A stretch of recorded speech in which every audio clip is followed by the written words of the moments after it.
নির্বাচনী একমাত্র সমাধানের দিকে রাজনীতি দল যে ভূমিকা রাখছেন আমরা তো দেখতে পাচ্ছি তাদের কিছু কর্মী মাত্র এই ধর্ষণের ঘটনা লুটপাটের ঘটনাগুলো ঘটছে। আমরা আরো আপনাদের সাথে লক্ষ্য করি কোন ঘটনা ঘটার পরে বাংলাদেশে একটি রাজনৈতিক দল এবং বলার চেষ্টা করছে বাংলাদেশে নির্বাচিত কোনো গভর্নমেন্ট নাই, এই কারণে এই ঘটনাগুলো ঘটছে। আমরা আরো লক্ষিত এদেশে এই জুলাই পরবর্তী জুলাই বিপ্লব পরবর্তী যে জাতীয় ঐক্যমত গড়ে ওঠার কথা ছিল, এই ঐক্যমত গড়ে উঠলে এই জাতীয় দর্শন চিন্তায় লুটে রাখতে কোনো প্রাণী বাংলাদেশে হতো না। কিন্তু আমরা সেই জাতীয় ঐক্যমতের বিপরীতে গিয়ে শুধুমাত্র যে কোনো ঘটনা ঘটলেই শুধুমাত্র নির্বাচনী একমাত্র সমাধানের দিকে রাজনীতি দল যে ভূমিকা রাখছেন আমরা তো দেখতে পাচ্ছি তাদের কিছু কর্মী মাত্র এই ধর্ষণের ঘটনা লুটপাটের ঘটনাগুলো ঘটছে। আমরা স্পষ্টভাবে বলতে চাই এদেশের মানুষকে নারীদের সার্বভৌমত্ব, নারীদের যে স্বার্থচিত্তের নিরাপত্তা এই বিধানের ক্ষেত্রে যদি ঐক্যমত পোষণ করতে না পারে এই বাংলাদেশের রাজনীতিতেও আপনাদেরকে মাইনাস করা হবে।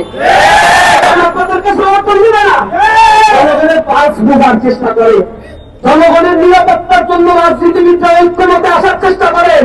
আমরা তরুণ সমাজ এই দৃশ্য এই বাংলাদেশে দেখতে চাই।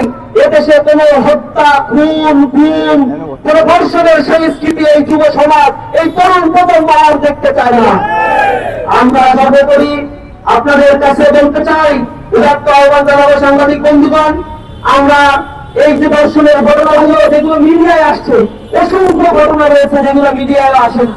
মিডিয়া আসা এই ঘটনার হিসেব করেই আমাদের পিলে চমকে যায়, কিন্তু প্রত্যেকটি প্রত্যন্ত অঞ্চলগুলোতে প্রতিটি জায়গায় যে ধর্ষণের ঘটনাগুলো নিরবধিতে ঘটনা হচ্ছে, কত মেয়ের ভরা কান্না চোখের পানিতে এই জমিন সিদ্ধ হচ্ছে, তারপরে হদিস আমাদের জানা নাই। এই ধর্ষণের ঘটনার জন্য শুধুমাত্র আইনে সত্য করা একমাত্র সমাধান নয়।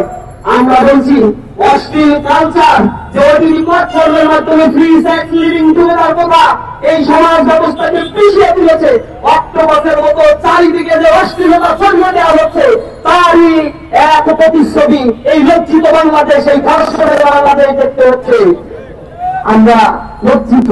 এদেশের শিক্ষা ব্যবস্থাকে ধরে সাজাতে হবে, এদেশের কালচারাল সিস্টেমকে নতুন ভাবে চিন্তা করতে হবে। একটা করাপ্টেড কালচার, একটা করাপ্টেড এডুকেশন সিস্টেম দিয়ে কখনো একটি সোসাইটিতে এ জাতীয় ফ্যান্টারি অপকর্মগুলো বন্ধ করা সম্ভব নয়। আমরা দেখেছি ইসলামিক যে দেশগুলো রয়েছে, মুসলিম কান্ট্রি গুলো আপনারা লক্ষ্য করবেন ধর্ষণের পরিমাণ নেগেটিভ রয়েছে, জিরো। সেখানে ধর্ষণের কেস খুবই রেয়ার, কিন্তু পশ্চিমাদের কালচার দেশের স্থিতি রয়েছে। অথবা আমাদের মতো এই প্রাচ্যের কালচারের এই দেশগুলোতে ধর্ষণের ঊর্ধ্বমুখী অবস্থান আপনারা দেখতে পাবেন।